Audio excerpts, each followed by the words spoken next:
Well, the spring market is upon us here in the Twin Cities, in spite of the fact that in the last 3 days we've had 8 inches of snow, 80 degrees, high winds. The weather doesn't know what it's doing, but the real estate market does. Spring market is here.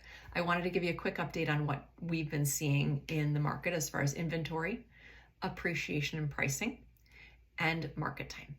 Our inventory is up over 1 year ago. In March of 2022, we had 6,800 homes on market.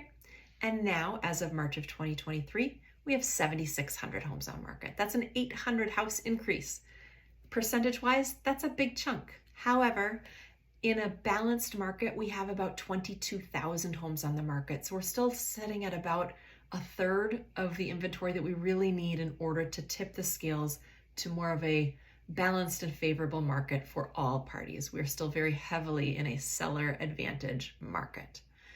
As far as house prices go, I think that what we all thought when interest rates shot up a year ago from 3% up to 6%, I think everybody thought that that was going to put downward pressure on our home prices because buyers weren't going to be able to afford as much house, and so it was going to put pressure on sellers to lower their pricing.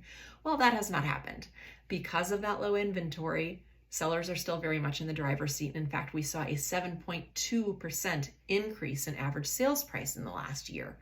That has been with interest rates sitting at 5% or greater in the last 12 months. And so while, again, we were kind of thinking that was going to tamp things down, the market's still appreciating at a very strong clip. And we don't anticipate that slowing down, even though interest rates are kind of settling in this 6% range. Last but not least, let's talk about market time. In our current market, we are sitting at about 15 days on market for the Twin Cities before an offer is received. 1 year ago, we were at only 11 days. So that 4-day increase from a percentage standpoint is pretty significant, but in the practicality of it, it's still just fast. It's a fast market. It's still very much a seller advantage market. If you are a seller or have been thinking about becoming a seller and have a house that you want to unload, this is very much still your time. For buyers, you're going to need to be aggressive.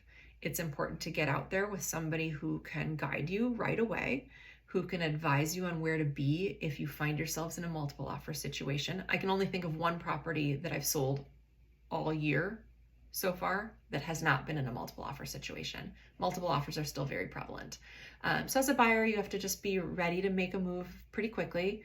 Get out there and get educated so that you do know when the perfect house comes along, exactly how you want to handle that offer situation so you can get it. As always, if you have any questions, reach out anytime.